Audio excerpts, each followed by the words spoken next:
আধাৰ কাৰ্ডত বহুত ডাঙৰ এটা আপডেট আহিছে য'ত দেউতাৰ নাম আৰু স্বামীৰ নামটো মুছি দিয়া হৈছে, খালি এড্ৰেছটো ৰখা হৈছে। আপোনাৰ হাতত এটা আধাৰ কাৰ্ড আছে, এইটো আপোনাৰ স্বামীৰ নাম বা দেউতাৰ নাম আপোনাৰ হেতুত আছে, কিন্তু এতিয়া অনলাইনত মুছি দিয়া হৈছে। আপুনি অনলাইনত কেনেকৈ চেক কৰিব এইটো জনাই দিম, এইটো ভিডিঅ'ত চাব পাৰিব। আৰু কথাটো হ'ল যে আপোনাৰ হাজবেণ্ড নেমটো বা আপোনাৰ দেউতাৰ নামটো ঘূৰি আহিব নে নাই, আহিব, এইটো কাৰণে ভয় কৰিব নালাগে। অন্য এটা ভিডিঅ'ত মই দেখাই দিম। আৰু এতিয়া কথাটো হ'ল যে এইটো ভিডিঅ'ত আপুনি ডাউনলোড কৰি চাব পাৰিব। নেটত একবাৰ চাই লওক আপোনাৰ দেউতাৰ নাম বা হাজবেণ্ড নামটো আছে নে নাই। মোৰ স্ক্ৰীনত লক্ষ্য কৰক। তেনেহ'লে আপুনি গুগল ক্ৰমত গৈ লিখিব মাই আধাৰ বুলি লিখি এনেকৈ চাৰ্চ কৰিব। চাৰ্চ কৰাৰ পিছত অন্য এটা পেজত লৈ যাব এনেকুৱা, য'ত লিখা আছে চেক আধাৰ ষ্টেটাছ। আপুনি এইটোত ক্লিক কৰি দিব। এইটোত ক্লিক কৰাৰ পিছত অকণমান সময় ধৰিব। এনেকুৱাকৈ অন্য এটা পেজত লৈ আহিব। অহাৰ পিছত আপডেট এড্ৰেছ ইন ইউৰ আধাৰ, এইটোত আপুনি ক্লিক কৰি দিব। য'ত লিখা আছে ইয়াতে চাবতে বুঢ়া আঙুলিৰ ছবি দিয়া আছে আৰু লগইন বুলি লিখা আছে ওপৰত। এইটোত আপুনি এইটোত ক্লিক কৰি দিব। এইটোত ক্লিক কৰাৰ পিছত আপোনাক অন্য এটা পেজত লৈ যাব এনেকুৱাকৈ। ওপৰত আপুনি আধাৰ নাম্বাৰটো লিখি দিব, তলত কেপচাটো লিখি দিব। এইটোত আধাৰ নম্বৰ, এইটোত এই কেপচাটো লিখি দিব। দিয়াৰ পিছত চাওক যে ইয়াতে লগইন উইথ OTP বুলি লিখা আছে, এইটোত ক্লিক কৰিব। তেতিয়া আপোনাৰ মোবাইলত এটা আধাৰ কাৰ্ডত লিংক থকা ৰেজিষ্টাৰ মোবাইলত এটা OTP যাব। এইটো OTPটো আপুনি বহাই দি লগইন কৰি দিব, লিখি পেলাই লগইন কৰি দিব। লগইন কৰাৰ পিছত আপোনাৰ এনেকুৱাকৈ এটা ইণ্টাৰফেচ খোল খাব, য'ত আপোনাৰ এটা ফটো থাকিব ওপৰত কৰ্নাৰত। আপুনি এইটোত ক্লিক কৰিলে আপুনি চাব পাৰিব যে আপোনাৰ স্বামীৰ নাম বা আপোনাৰ দেউতাৰ নামটো আছে নে নাই আধাৰ কাৰ্ডত। এইটো টেপ কৰিলে আপোনাৰ পিছফালে দেখাব আৰু এনে প্ৰথম ওপেন কৰিলে আগফালতো দেখাব, পিছফালে দেউতাৰ নাম থাকে।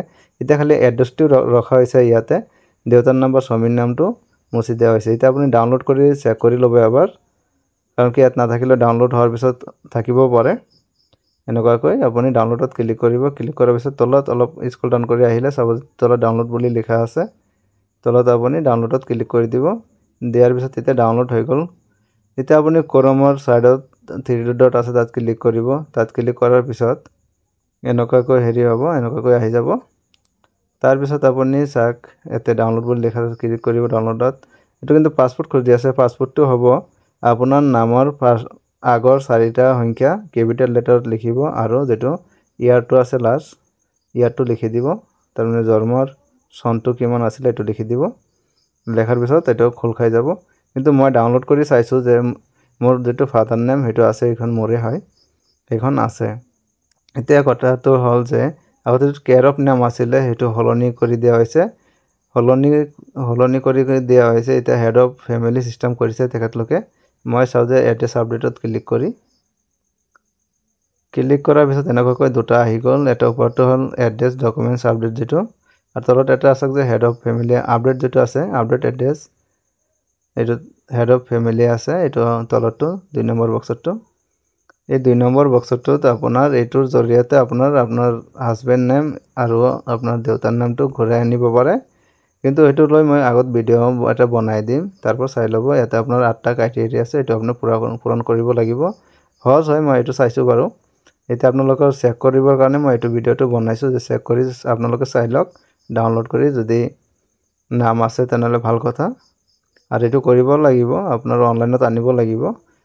আৰু চেনেলটোত নতুনকৈ আহিলে ছাবস্ক্ৰাইব কৰি দিব আৰু ভিডিঅ'টোত এটা লাইক কৰি দিব। তেনেহ'লে আজিৰ এতিয়া ইমানতে সামৰিলোঁ, অন্য এটা ভিডিঅ'ত লগ পাম।